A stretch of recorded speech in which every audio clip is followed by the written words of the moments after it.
Hari Minggu biasa yang ke-14, hari Minggu tanggal 5 Juli di masa pandemi.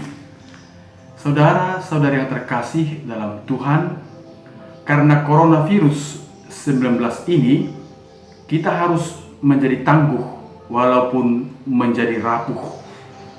Tangguh karena penyakit ini tidak kelihatan, punya risiko yang sungguh dahsyat dan sangat berbahaya. Karena penularannya adalah antar manusia, kontak badan bisa menghasilkan penularan. Sudah menular, gejalanya diam-diam saja, tidak tahu siapa yang terpapar dan siapa yang tidak. Harus tangguh, berani menerima perubahan peradaban. Yang cantik tak kelihatan cantik lagi, yang ganteng tak kelihatan menawan lagi, karena kita harus menggunakan masker. Keramahan cukup ditunjukkan dengan kedipan mata. Salaman adalah pantang permanen selama masa pandemi karena penyakit ini. Rapuh karena belum ada obat, belum ada vaksin, hanya masih sedang diuji klinis berbulan-bulan, bahkan mungkin 1 tahun, 2 tahun. Saudara terkasih, sejarah manusia adalah sejarah penderitaan. Sejak lahir kita sudah menderita, harus menanggung konsekuensi dari dosa asal.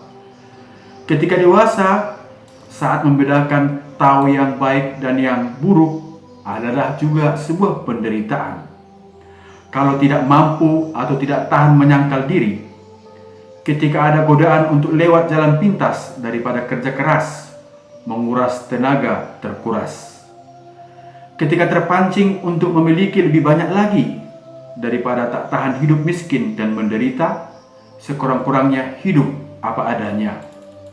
Gengsi, nama baik, jabatan, reputasi, kekuasaan, politik, semuanya ini bisa menggelapkan semangat penyangkalan diri. Saudara-saudara terkasih, bangsa Israel selama di pembuangan pada tahun 586 sampai dengan 516 sebelum Masehi, selama 70 tahun mereka menderita karena mereka telah dikuasai oleh bangsa asing, bangsa barbar yang tidak kenal dengan Tuhan. Dan tentu mereka sangat mengharapkan pembebasan. Penderitaan itu mengakibatkan mereka putus asa. Walaupun Raja Kores memutuskan mengembalikan mereka pulang ke Yerusalem, mereka memang sangat senang. Tetapi saat mereka sudah di Yerusalem, semangat mereka untuk membangun kembali bait suci kadang-kadang bahkan sering menjadi pudar.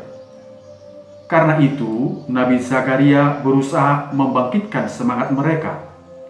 Walaupun respon Israel mengecewakan, Zakaria tetap tampil memberikan peneguhan dan pengharapan. Katanya, "Bersorak-sorailah putri Sion, putri Yerusalem, lihat rajamu datang kepadamu.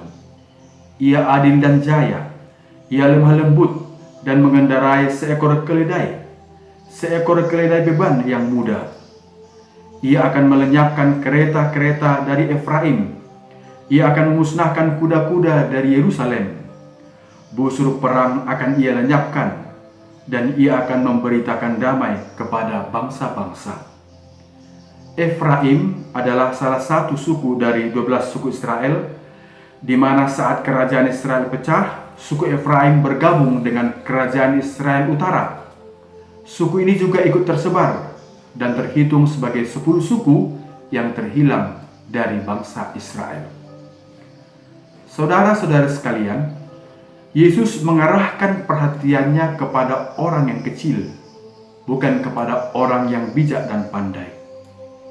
Orang kecil bukanlah eksklusif yang ekonomi prasejahtera, tetapi orang-orang yang sungguh percaya kepada Allah, orang-orang saleh, orang-orang yang menggantungkan hidupnya hanya kepada penyelenggaraan Allah. Maka mereka adalah orang yang bijaksana dan saleh. Yesus mengatakan, Marilah kepadaku kamu semua yang letih lesu dan berbeban berat. Aku akan memberikan kelegaan kepadamu. Pikullah kuk yang kupasang dan belajarlah daripadaku.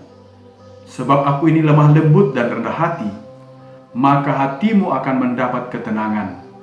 Sebab enaklah kuk yang kupasang dan ringanlah bebanku.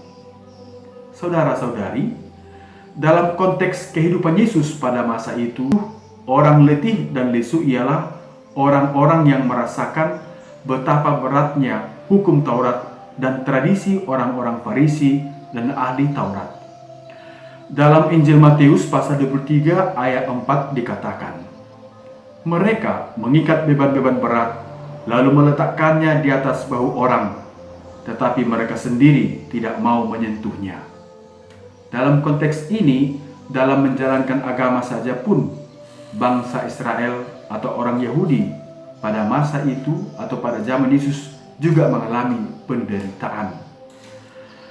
Penderitaan tak bisa kita hentikan.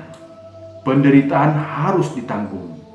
Tetapi Yesus mengajak kita agar menanggungnya, menjalankannya bersama dengan Yesus. Kuk dari Yesus tidak berat, tidak melilit, tidak menjerat, tetapi ringan, karena Yesus sendiri ikut menanggungnya.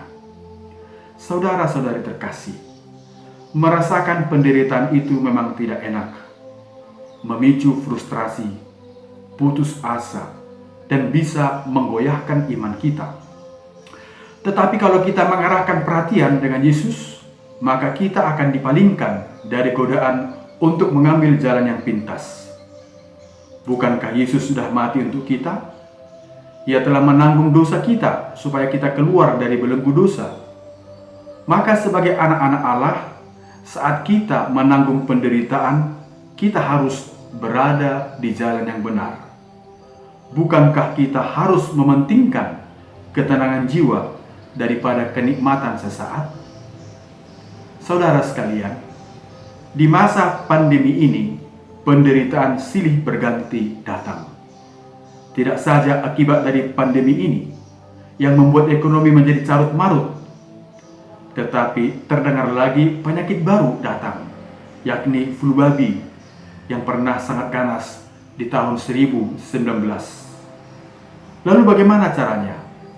Sekali lagi, kita harus mengikuti melaksanakan peraturan kesehatan COVID-19 agar kita bebas dari intayan penyakit ini. Memang kita memasuki new normal, tapi normal yang dimaksud ialah dengan melaksanakan disiplin. Tentu pasti ada banyak hikmahnya melaksanakan disiplin ini. Sekurang-kurangnya kita akan selamat. Kita akan bisa berbahagia. Kita akan bisa bersuka cita. Kita akan dibebaskan dari penyakit yang berbahaya ini. Saudara sekalian, pertanyaan terakhir ialah, bisakah kita, bolehkah kita tampil sebagai Zakaria di saat harapan mulai memudar? Jawabannya mesti bisa kalau kita memikul kuk yang dipasang oleh Tuhan Yesus. Itulah arti tangguh. Itulah arti kuat. Tangguh, setia kepada Yesus dengan melaksanakan disiplin kesehatan. Buktinya, di Jawa Timur, tidak sedikit kampung di sana, dan juga di Surabaya, mereka membentuk kampung tangguh. Dan puji Tuhan, penyebaran COVID-19 bisa semakin diperkecil. Kita juga mengalami penderitaan yang sama. Tapi bersama dengan Yesus, semoga kita dapat keluar dengan baik. Semoga kita dapat menjalani hidup dengan baik. Walau susah, tetapi kita harus produktif. Kita harus mengerjakan pekerjaan apapun yang bisa membantu kita mengarahkan hati kepada Tuhan, seraya tetap bersyukur dan berdoa supaya semuanya bisa berlalu dengan cepat. Tuhan memberkati kita. Selamat merayakan hari Minggu. Semoga kita senantiasa dalam naungan, lindungan, dan kasih Tuhan. Shalom, dalam nama Bapa dan Putra dan Roh Kudus. Amin.